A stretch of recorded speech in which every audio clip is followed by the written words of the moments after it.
and welcome to Poly TV Ilaro, and this is that program, Poly TV Show, where we bring to you a varieties of topic and also interesting educative content on this particular program, Poly TV Show. And today is not an exception. We have varieties of educative as well as entertaining content for our viewers out there. For those of you that have stayed glued to us on YouTube, I want to say thank you for continuing for you being there for us all the time, for your subscription, for your love, your sharing, and your comment. And also once again, I'm Samuel Olaniyan, and I'm not alone.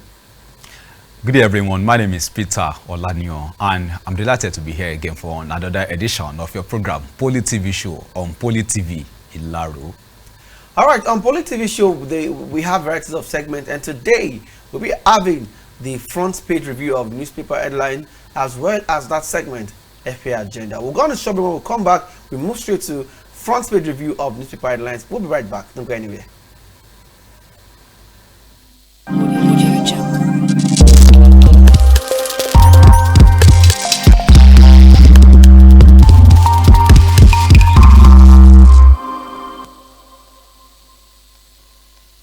Welcome back from that break. Samuel, let's go straight to the review of the front page of our newspaper. Let's start with Daily Sun newspaper here.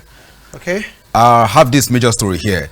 Mass protests, no to unconstitutional change of government. Mass protests, no to unconstitutional change of government. That is a major story on the front page of Daily Sun newspaper, with a rider that says, Council of States berates protesters asking for Tinubu's ouster back president. That is the rider under that story. You see the full details on page 6 of Daily Sun newspaper. NUC identifies problems of Nigeria's tertiary institutions, lists poor funding, misgovernance, corruption. That's on the front page of Daily Sun. I have on page 28 here, federal government to enroll 11,000 Almajiri children. Federal government to enroll 11,000 Almajiri children with the rider, and it says FCT Smart School begins academic activities September. FCT Smart School begins academic activities September. That is the story you see on page 28 of Daily Sun newspaper. Tinubu signs bill to raise salaries of judicial officers by 300%. Tinubu signs bill to raise salaries of judicial officers by 300%, and that's on the front page of Daily Sun. And on page 4, tragedy in Oyo multiple auto crash. Tragedy in Oyo multiple auto crash. That is on page 4 of Daily Sun newspaper, with one rider, 16 die, 17 injured. Flood kills 3, displaces many in Bauchi local governments. That is the rider. I see it on page 4 of Daily Sun newspaper. Bishops demand review of economic policies, with a rider that says hunger triggered end bad governance protest. For more of that story, you can grab a copy of Daily Sun. And on page 27 here, I have this big story here. Reps gill WAEC officials over 5 billion naira expenditure on calculators. Reps grill WAEC officials over 5 billion naira expenditure on calculators. That is on page 27 of Daily Sun newspaper. And away from Daily Sun newspaper today, we move straight to the word of the Punch. And Punch today, federal government blocks 83 billion naira protest funds, arrests political collaborators. Government uncovers $50 million crypto funds, blocks 4 digital wallets containing $38 million. Police to declare foreign agents wanted, traces 4 billion naira to Kano, Abuja, Castina political bigwigs. For more of that story, you can grab a copy of Punch newspaper. And on page 7 of the Punch newspaper here, TUC backs 5 million naira monthly pay for judges. TUC, that is Trade Union Congress, backs 5 million naira monthly pay for judges. That is on page 7 of the Punch newspaper. 16 confirmed dead in Oyo multiple crashes. 16 confirmed dead in Oyo multiple crashes. That's on the Punch. And on page 29 here, NJC select Ariwola's successor Friday. NJC to select Ariwola's successor Friday. That is on page 29 of the Punch newspaper. EFCC donates 50 billion naira crime proceeds to Nel Fund. EFCC donates 50 billion naira crime proceeds to Nel Fund. And I have on page 19 of the Punch newspaper here. NNPC Limited postpones Port Harcourt refinery kick-off sixth time. NNPC Limited postpones Port Harcourt refinery kick-off sixth time. That is on page 19 of the Punch newspaper. And away from the Punch, we move to the world of Vanguard newspaper today. Vanguard newspaper, and first on the front page, NCC stakeholders key as Teleco strengthens service outage. With rider, Teleco strengthens to adopt load shedding formula in telecom service. NCC kicks says subtle threat, wrong approach to tariff hike campaign. Subscribers will hold regulator accountable if load shedding happens. That's coming from NATCAM. For more of the story, you can turn to page 30 of Vanguard newspaper. Let's go to page 27 of Vanguard newspaper where I have this story. Nigeria will use climate change crisis to reshape economy. Nigeria will use climate change crisis to reshape economy. That is coming from President Bola Tinubu. You see it on page 27 of Vanguard newspaper. Hunger protest, attempted regime change, Council of State. Hunger protest, attempted regime change, Council of State. That's on the front page of Vanguard. And on page 27 again, I have this story. Protest, time to tell ourselves truth, Sule tells Northern governors. Protest, time to tell ourselves truth, Sule tells Northern governors. That is on page 27 of Vanguard newspaper. Nigeria will use climate change crisis to reshape economy. And that's from President Tinubu. That's on the front page of Vanguard newspaper. And on the Nation newspaper this morning, I have this story here. Council of State, governors pass confidence vote in Tinubu. Council of State, governors pass confidence vote in Tinubu. That is the biggest story on the front page of the Nation newspaper. It starts from the front page and continues on page 5. Yaba Psychiatric Hospital seeks support for abandoned patients. Yaba Psychiatric Hospital seeks support for abandoned patients. For more of that story, you can turn to the Nation newspaper for more of that story. I had this one on page 7 of the Nation newspaper. Government targets telecoms sector to boost economy, says Edun. Government targets telecom sector to boost economy, says Edun. That is on page 7 of the Nation newspaper. And away from the word of the Nation today, we move to the word of the Daily Times newspaper. And first on the front page is State of the Nation. Tinubu secures vote of confidence by ex-president, governors at Council of State meeting. And also Catholic bishops charge president out reversal of petrol subsidy removal. For more of that story, you can turn to page 2 of the Daily Times. And on page 2 again, I have this story. Court extends order restricting Abuja protesters to National Stadium. Court extends order restricting Abuja protesters to National Stadium. That is on page 2 of the Daily Times newspaper. Fraudulent mobilization. NYSC cancels 101 certificate issued to Unical graduates. Fraudulent mobilization. NYSC cancels 101 certificate issued to Unical graduates. For more of that story, you can turn to the front page of Daily Times. And on page 19 of the Daily Times newspaper, I have this story. Monkeypox declared public health emergency in Africa. Monkeypox declared public health emergency in Africa. That is on page 19 of the Daily Times newspaper. And away from the word of Daily Times newspaper, we move to the word of the Daily Independent. Daily Independent newspaper. Go on, Abdusalami, Jonathan Buhari decry protest, regime changes. Pass votes of confidence on Tinubu at Council of State meeting. NSC releases nobody. NSC reassures nobody will truncate and end Democrats. And also says wait till 2027 election. Federal government tells President Tinubu's opponent. I'm still holding on to Daily Times here where I have this story. Okay, this Daily Independent. Again, stakeholders urge upward review of tariff for telco's survivor. Again, stakeholders urge upward review of tariff for telco survivors. That is Another big story here with riders. Sectors in intensive care unit stage, says MTN CEO. And I have another rider here. Over 1,000 fiber got recorded monthly. That's coming from Airtel CEO. And I have this last one as well. Quality of service tied to government policies. That's credited to Arton. You see the full details of this story when you get on copy of Daily Independent newspaper. It is on page 29. And away from the world of Daily Independent, we move to a very last newspaper in front of us today, and that's Punch Sport Extra. That's the world of sports.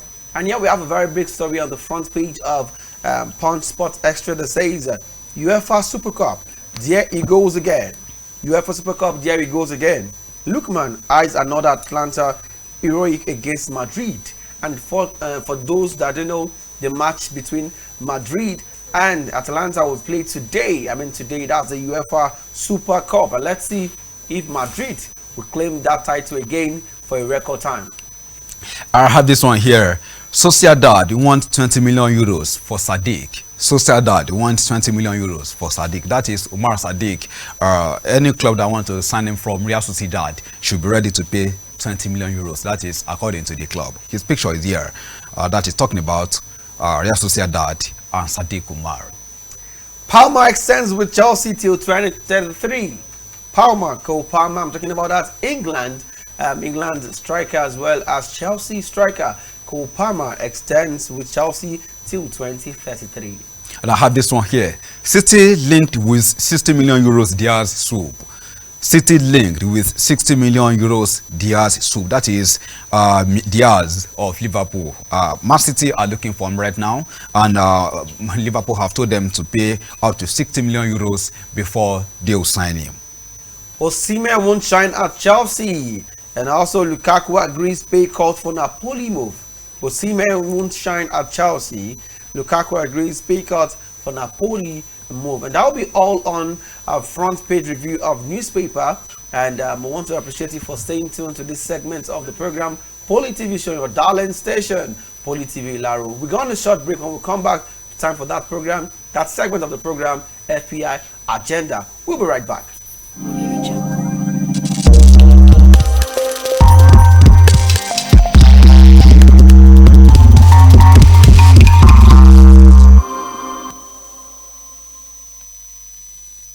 Welcome back. You're on to that segment of the program, FPI Agenda, on Darlon Station, FPI Poly TV Ilaru. And on this segment of the program, FPI Agenda, we'll bring to you a guest that will come and talk about development within the Polytechnic. That's the Federal Polytechnic Ilaru, one of the very best polytechnic you have in Nigeria as well in West Africa. And today, we've got with us today a very special guest in the studio. He's a lecturer par excellence, and also he was the former rector of the Federal Polytechnic, Kaura Namoda in Zamfara State. I'm talking about someone, he's also an engineer, so you get us to know that. I'm talking about someone, engineer Dr. Mohammed Yaya Bande. You're welcome to the program, sir. Thank you very much. All right, sir, quickly, you are someone who is vast in the aspect of security, and today we had the second Rahim Oloyo Memorial Lecture today in the institution, and you happen to chair that particular occasion. Can you just tell us about what happened at that lecture, sir? Well, the lecturer tried to bring out different technological advancements that can be used to combat insecurity in Nigeria. Different items he has brought, and even a model which can be used to equate the cost of insecurity and managing it in Nigeria. So generally speaking, that was what he discussed, and it was a very good paper. All right, thank you so much, sir. I will ask you my own question. I'll start from wanting you to explain the significance of the Rahim Oloyo Memorial Lecture that we had today. The importance you have derived from that lecture, sir. Well, thank you. Dr. Rahim was a man of integrity. He has made not only the Federal Polytechnic Ilaro proud, but all the Federal Polytechnics in Nigeria. He wrote his name in gold, and today happens to be his birthday in post-mortem. That is why the lecture was organized by the institution, and I'm happy to be invited to chair that session. He is somebody who has made name for the polytechnic sector, and we are glad to associate with him. Okay, sir. Now, I want us to deviate a bit, sir. Okay. Let's look at the trajectory of Nigeria as a nation. You are aware that we have some security challenges, but not really as blown as we have it out there. So, as a lecturer that you are, and also somebody who is vast in aspect of security, I want you to talk about the emerging trends that you feel would be needed to combat security challenges that we have in Nigeria. Well, Nigerian security problems are enormous, and sincerely speaking, they are, you can say, zonified. Every zone of this country has its own peculiar problems in terms of security. But by and large, all these insecurities across the nation can be averted by technology. People have gone far around the world when you don't have to be carrying a gun to shoot a bandit or an insurgent. There are so many different technical devices that can be used to either trace them or to track them. And so, unless we are ready to work with technology, there is no way we can combat insecurity in Nigeria. And the issue of insecurity boils down to level of poverty and level of youths doing nothing. Now, there is a common saying that an idle mind is a devil's workshop. These youths are agile, very strong, and very ready to do anything you want them to do. But if you don't keep them busy, their minds to begin to go into evil thinkings. And it is very easy because it has become an industry now, where people can simply kidnap somebody, claim millions and millions of money, and for the safety of that person, the families will have to pay. So unless if we keep the youths busy and at least people are able to feed, the issue of insecurity is a very serious issue that cannot be solved easily. All right, thank you, sir. Apart from going to tertiary institution or going to study, in what other way do you think we can keep the youth busy so that they don't engage in these old vices? You see, you don't have to go to school to learn a skill.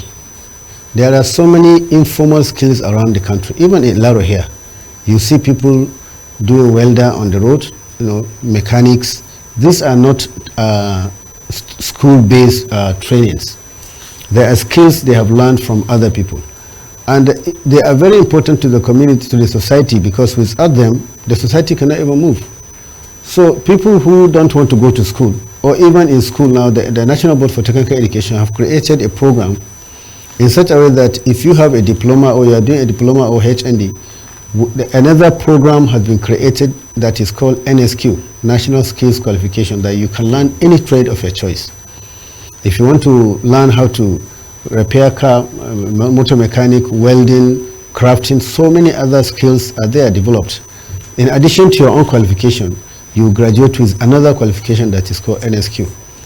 Even if the schools, those who are not willing to go to school, they can learn trades, they can learn skills informally. And then the federal government has now given the National Board for Technical Education an avenue to formalize these informal skills.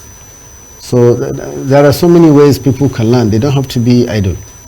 Okay. But the problem is the youths want to make fast money, and whoever has learned a trade will have sacrificed time to learn it. You don't have to rush these things. But when you go and learn from someone, once you master this business, you're on your own. You create money for yourself and even employ others. And that is the way the youth should think about, not necessarily if you can't go to school, then you have no money to go to school, then you just go to the street. That is not the solution. All right, sir. Thank you, guys, for that answer. I want to find out from you, sir. Let's talk about the aspect of we are in a nation where the government is usually blamed for most of these challenges that we have. So I want to find out from you, do you think private sector, individuals, and also educational institutions like FP and other institutions, do you think they have roles to play in combating this security challenge that we have in Nigeria? You see, government cannot solve all our problems. That is the bitter truth. Whatever the government is doing, if the community is not contributing, it will not be enough for the security to be as what we want it to be. There are security agents all over the place, either the civil defense, the police, they are always in the community. But the local community also have to contribute. For example, if you see something, they always say something. You have somebody in your area who is not known, you're just a visitor, and nobody wants to ask him, where are you coming from, what do you want to do, what are you doing here, and all that. Now this is how the whole thing starts.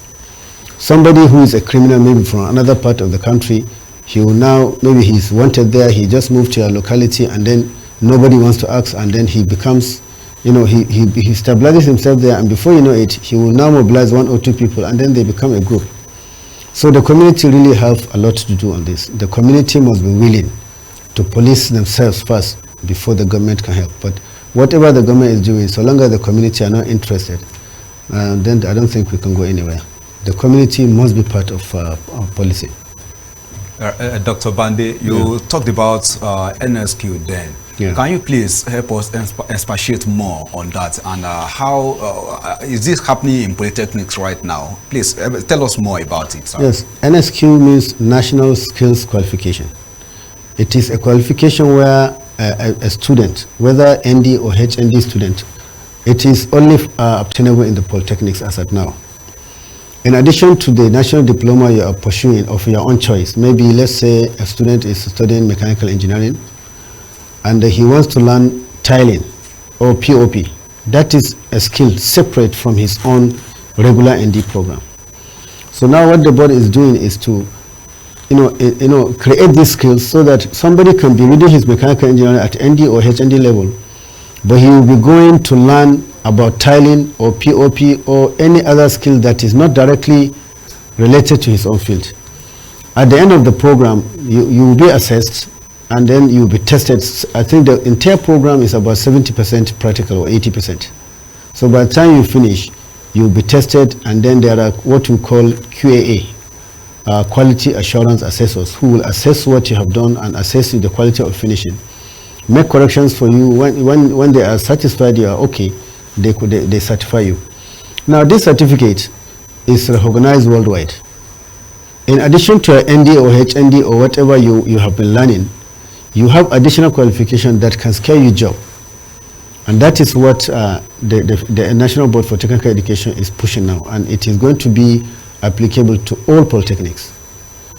It is going to be related to the Center for Entrepreneurship. Every polytechnic has a Center for Entrepreneurship Development.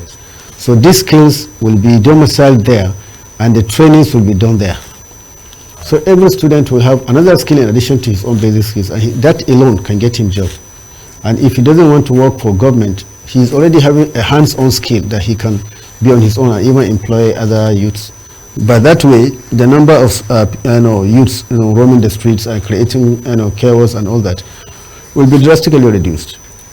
All right, so that program now, is it going to be taken by ND or both ND and HND students? Both ND and HND. There are different levels of the NSQ. Okay. We have level 1, 2, 3, and up to 11. I think those with PhDs are at level 11. For the ND, HND, it will start from level 1 to 3. But by the time you have NSQ level 3, you can be employed worldwide. The certificates are recognized worldwide. Okay, thank you, sir. I want to find out, you just made mention of the NSQ, and we really understand that Dr. Oloyo of Blessed Memory was a champion of the polytechnic education, and you made mention of a very cogent point. I want to find out, this NSQ, do you think is going to help to bridge the gap between the polytechnic and university system? No, they are entirely, you see, we really have to understand that the polytechnics are not the same with the universities. The polytechnics are skill-based institutions. This is where somebody is expected to have a hands-on skill. Where we expect to train people more of practical than the theories.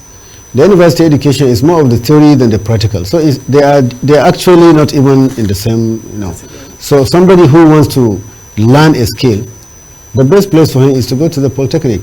But because the country has become a certification nation, everybody wants to have a degree, and having a degree without any output, it doesn't even make sense. Somebody will go and have a degree in a field that he cannot practice with his hands, and there is no any qualification to add to what he has learned, I think there is a difference.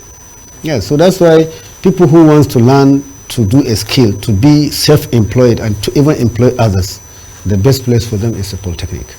Okay, how do you see the future of utilizing technology to combat insecurity in Nigeria? You see, in my former school, we created two different methods of, one, sending away the bandits or criminals, if you want to, if you like, by creating a multiplier effect of a sound system, very loud sound system. So that once you see something you are not comfortable at night or at any time, you just press one, and in less than 1 second, we put the repeaters in a distance of about 500 meters.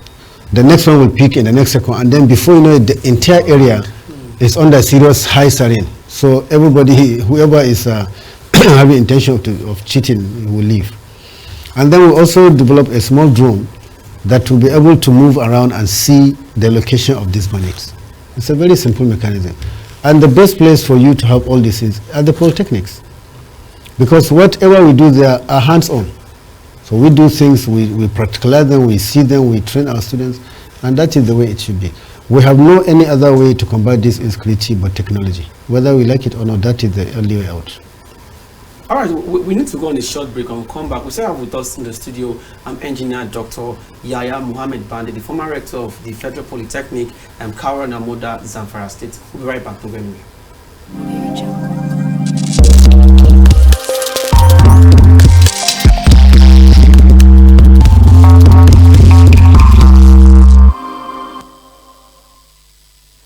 Welcome back. You're still on to that segment of the program, Poly TV Show, and this is FBI Agenda. We still have our guest in the studio, Engineer Dr. Yahya Muhammad Bande, the former rector of the Federal Polytechnic, Kaura Namoda in Zamfara State. And we'll be talking about a variety of issues, especially as regards the second annual Rahim Oloyo lecture that we had today at the Federal Polytechnic, and he was the chairman of that occasion. And so quickly, let's talk about recommendations, because we've talked about the challenges so far as the aspect of security. What are your recommendations for policy stakeholders as well as institutions towards tackling this? You made mention of what you've been doing in your school, and that's something that I think other schools can also replicate. So do you have any other recommendations you want to put out there for people? You see, issues like this boil down on funding. But institutions cannot just wait for the government to give them as much money as they can to create sophisticated drones to do. No, you start as little as you have. Every institution, let me restrict myself to the polytechnic that I know very well. Every polytechnic in this country has the ability to develop 1 or 2 small machines that can combat 1 or 2 insecurity challenges in their own domain. You don't have to wait for government or TED fund or any other source to give you so much money to develop a very large machine. You start little. Every federal polytechnic has mechanical engineering department, mechanical engineering, civil engineering, electrical. Others even have other chemical engineering and all that.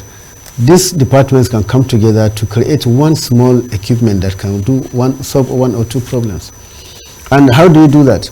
The staff must be ready to do it, because the student cannot do these things themselves. They have to be taught by staff. So the staff must come together as a team, and that can be created by the institution as a research team or whatever you want to call it. They start small, and then they expand the knowledge to the students. Some students can even think better because they have more time to think than the lecturers. So that is how you start. So I'm very sure the polytechnics can solve these problems, starting from what they have and then expanding it where they require funding by the government. All right, thank you so much, Doctor. Let me ask you, this is going to be my last question, actually. Okay. This is your first time in Ilaro, and as your first time in the Federal Polytechnic Ilaro. Yeah. What can you say about your stay here in the Polytechnic? Well, Ilaro, I have been an old friend of Ilaro, actually. The former rector, Architect Aluko, was my boss, was my mentor, and was a very good friend. And then Dr. Mikhail also is a very nice and very nice friend, and we've worked together we've struggled together so much about the polytechnic education in Nigeria together with all of them. I'm impressed to what I have seen, especially this TV station. I don't think there is any polytechnic that has that. When I'm really impressed by that. Yes, this is how the polytechnic should be. We don't have to be copying, everything from other people. Other people should copy from us.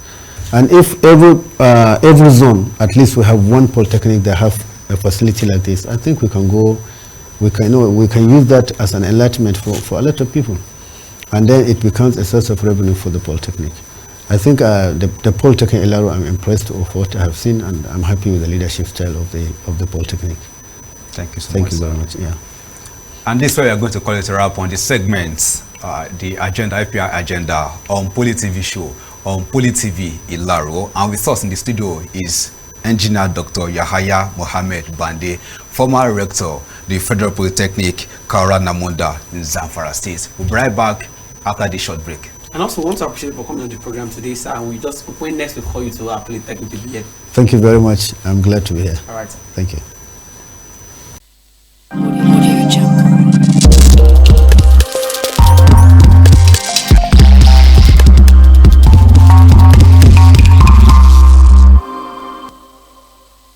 Welcome back from that segment of the program FPR Agenda, where we had the former rector of the Federal Polytechnic, Kaura Namunda, Zamfara State.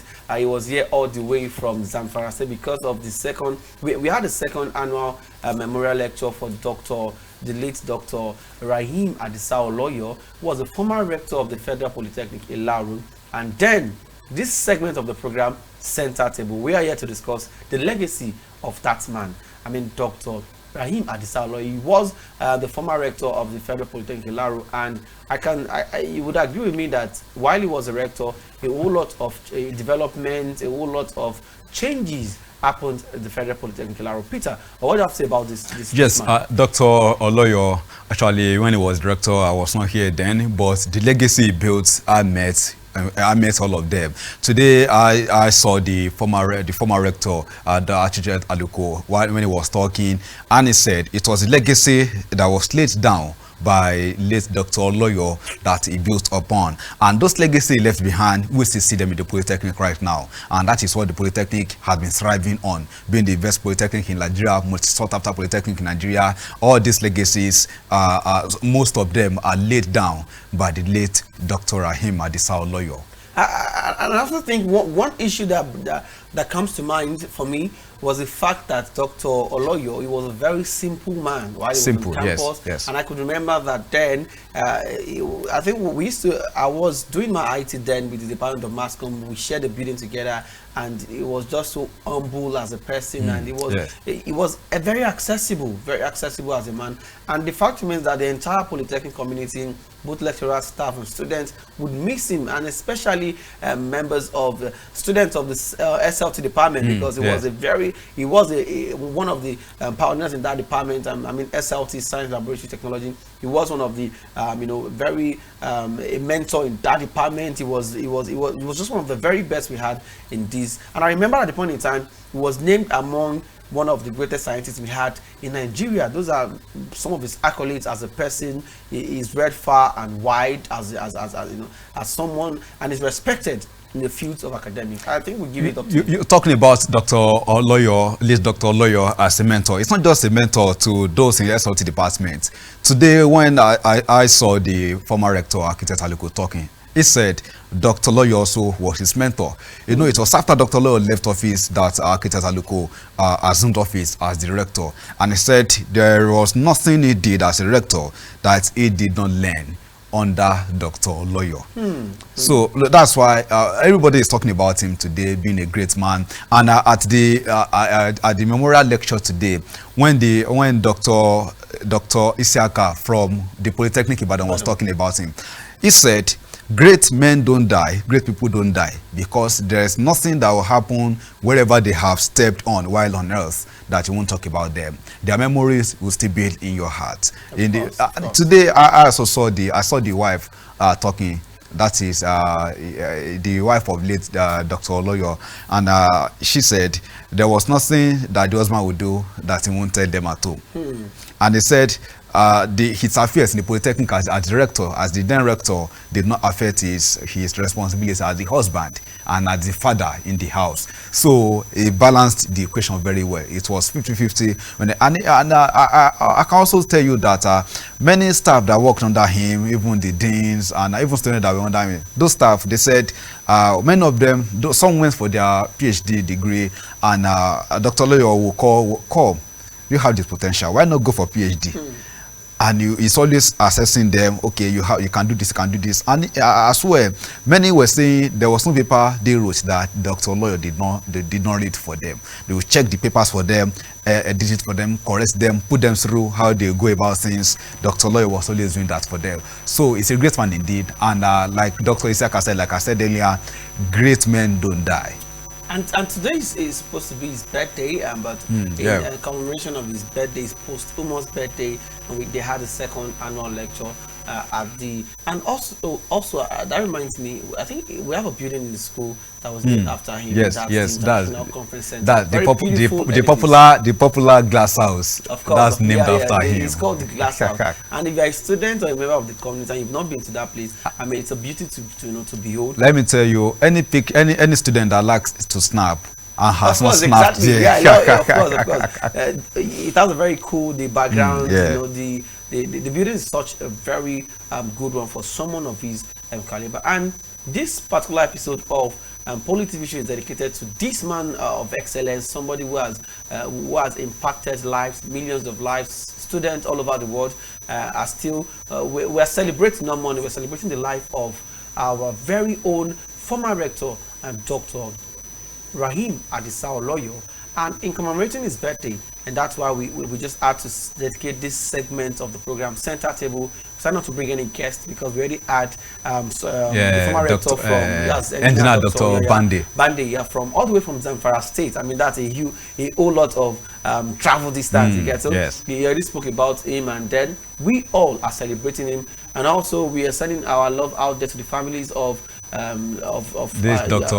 Rahim Adisa Oloyo. Yeah, we're with you, and we also we pray that his legacy that he has left behind would never diminish. And at this point in time, Peter, we need to go.